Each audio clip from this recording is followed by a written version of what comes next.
नमस्कार दोस्तों। आज की इस वीडियो में मैं एक बिल्कुल अलग पॉइंट डिस्कस करने वाला हूं और मेरे इस पॉइंट से यह भी हो सकता है कि आप लोग एग्री हो या डिसएग्री भी हो। क्यों?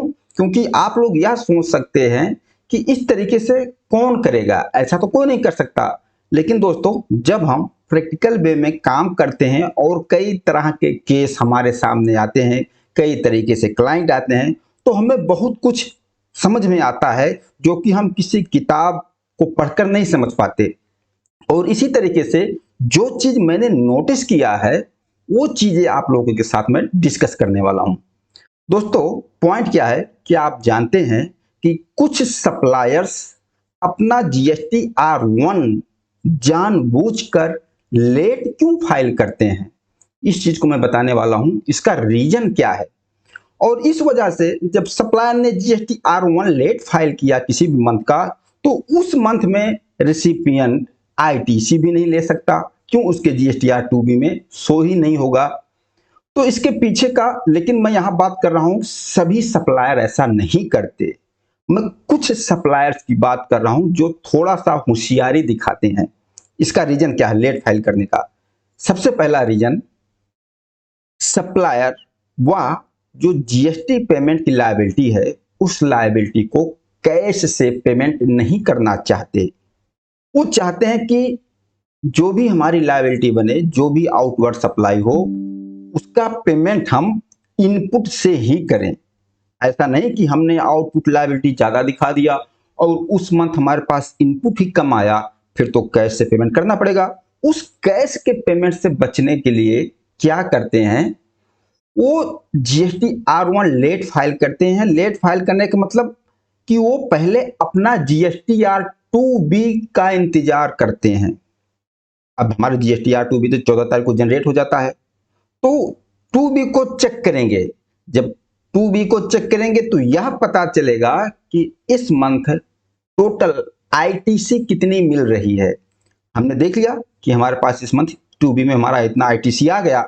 फिर उस आईटीसी के हिसाब से जीएसटी R1 में अपना आउटवर्ड सप्लाई दिखाएंगे, जिससे जो भी जीएसटी लायबिलिटी बने उसका पेमेंट इनपुट से हो जाए। क्योंकि हमने अपने इनपुट का हिसाब किताब पहले ही लगा लिया है कि हमारे 2B में इस मंथ इतना आ गया है और हमारे पास इनपुट इतना है, तो आउटपुट लायबिलिटी कितनी होनी चाहिए हमारी, जो कि यह बिल्कुल गलत है। ऐसा बिल्कुल होना नहीं चाहिए बिजनेस में। हमारा जीएसटी R1 फाइल करने का ड्यू डेट कब होता है? मंथली में 11 तारीख को। 11 तारीख तक हमें जीएसटी R1 अपना फाइल कर देना है। लेकिन हम 11 तारीख को नहीं करते हैं। ठीक है, अगर जेन्युइन रीजन भी हो सकता है लेट फाइलिंग का, कोई जरूरी नहीं है कि जो मैं बोल रहा हूं यही है।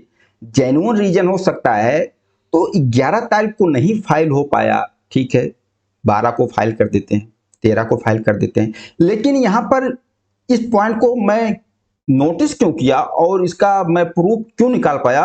क्योंकि जीएसटीआर फाइलिंग की उस सप्लायर की जो फाइलिंग डेट है 14 तारीख या 14 तारीख के बाद, तो सीधा सा मतलब कि वह सप्लायर अपना GSTR2B चेक करना चाह रहा था उस मंथ का, और GSTR2B हमारा 14 तारीख को दिखेगा, तो फिर उस हिसाब से अपनी आउटपुट लायबिलिटी दिखाई गई। दोस्तों, इस तरीके से भी कुछ सप्लायर कर देते हैं। अब क्या हुआ, जैसे मैं रिसिपिएंट हूं, अब मैंने देखा कि हमारे 2B में नहीं आया। मैंने सप्लायर को बोला, मैं कहा यार ने इनवाइस ही नहीं दिखाया, आपने GSTR1 में हमारे 2B में नहीं दिख रहा। आपने बोल दिया अरे यार थोड़ा सा लेट हो गया है, कोई बात नहीं, फाइल कर दिया है, आपको अगले मंथ दिख जाएगा। यही होता है। और यह भी मान लीजिए कि कई बार क्या होता है कि कुछ इनवाइसेस को वो अपने GSTR1 में दिखाते ही नहीं। अब 2B देखा, 2B में आईटीसी दिख गई। अब पता लगी इतनी सेल है, इतनी इनवाइसेस हैं कि अगर सारी इनवाइसेस दिखा भी देंगे तो आईटीसी के साथ एडजस्टमेंट नहीं हो पाएगा, तो कुछ इनवाइसेस को इस मंथ में दिखाएंगे ही नहीं। जब अगले मंथ की GSTR1 फाइल करेंगे उस मंथ में पेंडिंग इनवाइसेस दिखा देंगे। हम लोग जीएसटी सीखते हैं, पढ़ते हैं, सेक्शन पढ़ते हैं, रूल पढ़ते हैं, हमें इससे पता चलता है कि हमने लेट पेमेंट किया तो इंटरेस्ट लगेगा, सेल नहीं दिखाया। हम लोग एज ए प्रोफेशनल हर चीज समझते हैं। लेकिन अभी भी मार्केट में इस तरीके से सप्लायर हैं, मतलब टैक्स पेयर भी हैं, जो बिजनेस करने वाले हैं, उनको ऐसी किसी चीजों से डर अभी भी नहीं लगता। वो अपने हिसाब से काम करेंगे, जो होगा देखा जाएगा, यह सोचकर काम करते रहते हैं। लेकिन ऐसा सब नहीं, जो सही तरीके से जीएसटी का कंप्लायंस कर रहे हैं, सही तरीके से बिजनेस कर रहे हैं, वो ये सब काम नहीं करते। हाँ, कुछ लोग हैं छोटे मोटे जो बिजनेस कर रहे हैं, इस तरीके से जीएसटी के साथ, कस्टमर के साथ खिलवाड़ कर देते हैं। लेकिन जो इस तरीके का काम करेगा वह बिजनेस ज़्यादा दिन तक, उसके पास कोई कस्टमर रुकने वाला नहीं है। क्योंकि अगर कस्टमर को पता चल जाएगा कि अगर इससे हम कोई गुड्स या सर्विस परचेज करते हैं तो ये टाइम से अपना रिटर्न नहीं फाइल करता है, या GST-R1 नहीं फाइल करता है, या इस तरीके से कोई चालाकी करता है, तो रिसिपिएंट थोड़ी उसके पास जाएगा। तो दोस्तों, ये क्या है, प्रैक्टिकल डिस्कशन था और इस चीज़ को मैंने नोटिस किया, क्योंकि मैंने जिस रेसिपिएंट का काम कर रहा था इस तरीके से मैंने देखा। और एक सप्लायर था जो इलेक्ट्रिकल, नाम तो नहीं ले सकता, इलेक्ट्रिकल आइटम का सप्लायर था। तो मैं ये नोटिस किया कि इसकी GST-R1 लेट फाइल हो रही, ठीक है, इस महीने लेट फाइल हो गई, कोई रीजन हो सकता है, बिल्कुल हो सकता है। लेकिन इसकी फाइलिंग डेट को देख रहा हूँ कि फाइलिंग डेट है 14 तारीख इस महीने का भी। ये क्या, ये चीज में लॉजिक समझ में नहीं आई कि जीएसटी, तो यहाँ समझ में आया कि GST-R2 भी जनरेट हो गया, उसके बाद R1 में दिखाया गया। अब ये भी नहीं समझ में आता कि वो जब इनवॉइसेस, सीरियल वाइज इनवॉइसेस चलती है GST-R1 में, डॉक्यूमेंट्स में हमें कितनी इनवॉइस हमने इशू किया, इनवॉइस का डिटेल भी देना पड़ता है कि इस इनवॉइस नंबर इस इनवॉइस तक। अब वहां तक बीच में कोई इनवॉइस भी वो मिस कर देता है तो सीरियल कैसे मेंटेन करते हैं, अब जो करते हैं उन्हीं को पता है। तो ऐसा कोई जरूरी नहीं है कि हर लोग जीएसटी को बहुत सीरियस लेते हैं। अभी भी मैंने इस चीज को नोटिस किया कि जीएसटी को भी अभी बहुत ज्यादा कोई, कुछ लोग सीरियस लेते ही नहीं, अपने हिसाब से काम करते हैं। एक प्रैक्टिकल डिस्कशन था।